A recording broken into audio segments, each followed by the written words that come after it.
بسم اللہ الرحمن الرحیم۔ السلام علیکم دوستو، آپ کے بچے آپ سے پوچھے یا نہ پوچھے، آپ انہیں یہ ضرور بتا دیجئے کہ ہم فلسطین سے اس لیے محبت کرتے ہیں۔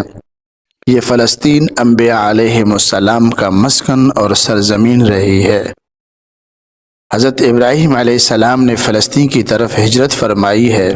اللہ تبارک و تعالی نے حضرت لوط علیہ السلام کو اس عذاب سے نجات دی جو ان کی قوم پر اسی جگہ نازل ہوا تھا۔ حضرت داؤد علیہ السلام نے اسی سرزمین پر سکونت رکھی اور یہیں اپنا ایک محراب بھی تعمیر فرمایا۔ حضرت سلیمان علیہ السلام اسی ملک میں بیٹھ کر ساری دنیا پر حکومت فرمایا کرتے تھے۔ چیونٹی کا وہ مشہور قصہ جس میں ایک چیونٹی نے اپنے باقی ساتھیوں سے کہا تھا کہ اے چیونٹیوں، اپنے بلو میں گھس جاؤ، یہیں اس ملک میں واقع اسقلان شہر کی ایک وادی میں پیش آیا تھا جس کا نام بعد میں وادی النمل چیونٹی کی وادی رکھ دیا گیا تھا۔ حضرت زکریا علیہ السلام کا محراب بھی اسی شہر میں ہے۔ حضرت موسیٰ علیہ السلام نے اسی ملک کے بارے میں اپنے ساتھیوں سے کہا تھا کہ اس مقدس شہر میں داخل ہو جاؤ۔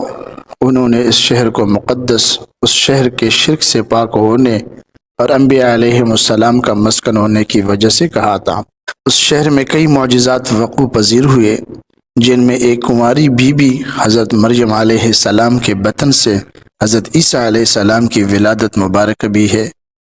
حضرت عیسیٰ علیہ السلام کو جب ان کی قوم نے قتل کرنا چاہا تو اللہ تبارک و تعالی نے انہیں اسی شہر سے آسمان پر اٹھا لیا تھا۔ ولادت کے بعد جب عورت اپنی جسمانی کمزوری کے انتہا پر ہوتی ہے، ایسی حالت میں بی بی مریم علیہ السلام کا کھجور کے تنے کو ہلا دینا بھی ایک معجزہ الہی ہے۔ قیامت کی علامات میں سے ایک حضرت عیسیٰ علیہ السلام کا زمین پر واپس تشریف اسی شہر کے مقام سفید مینار کے پاس ہوگا۔ اسی شہر کے ہی مقام باب لد پر حضرت عیسیٰ علیہ السلام مسیح دجال کو قتل کریں گے۔ فلسطین ہی ارض محشر ہے۔ اسی شہر سے ہی یاجوج و ماجوج کا زمین میں قتال اور فساد کا کام شروع ہوگا۔ اس شہر میں وقوع پذیر ہونے والے قصوں میں سے ایک قصہ طالوت اور جالوت کا بھی ہے۔ فلسطین کو نماز کی فرضیت کے بعد مسلمانوں کا قبلہ اول ہونے کا اعزاز بھی حاصل ہے۔ ہجرت کے بعد حضرت جبرائیل علیہ السلام دوران نمازی حکم ربی سے آپ صلی اللہ علیہ وسلم کو مسجد اقصی یعنی فلسطین سے بیت اللہ یعنی مکہ مکرمہ کی طرف رخ کرا گئے۔ جس مسجد میں یہ واقعہ پیش آیا وہ مسجد آج بھی مسجد قبلتین کہلاتی ہیں۔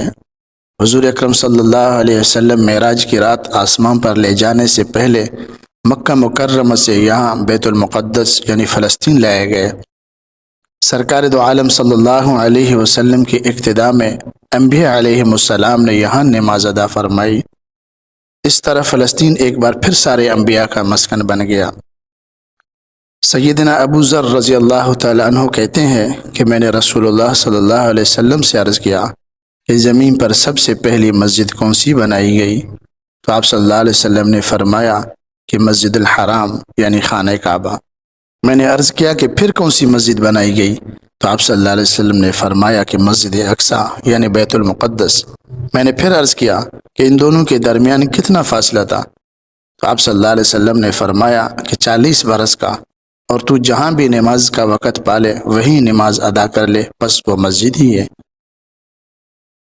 آپ صلی اللہ علیہ وسلم کے وصال کے بعد حضرت ابو بکر صدیق رضی اللہ تعالی عنہ کو ارتداد کے فتنہ اور دیگر کئی مشاکل سے نمٹنے کے لیے عسکری اور افرادی قوت کی اشد ضرورت کے باوجود بھی ارض شام یعنی فلسطین کی طرف آپ صلی اللہ علیہ وسلم کا تیار کردہ لشکر بھیجنا بھی ایک ناقابل فراموش حقیقت ہے۔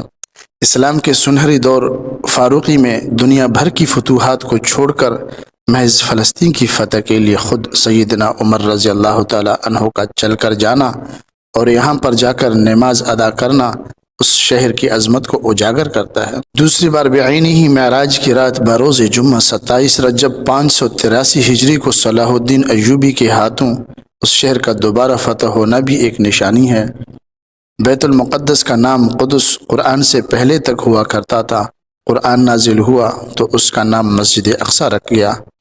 قدس اس شہر کی اس تقدیس کی وجہ سے ہے جو اسے دوسرے شہروں سے ممتاز کرتی ہیں۔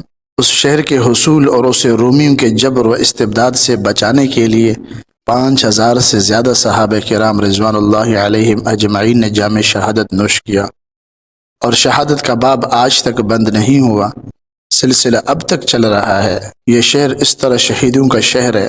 مسجد اقصی اور بلاد شام کی اہمیت بالکل حرمین شریفین جیسی ہی ہے۔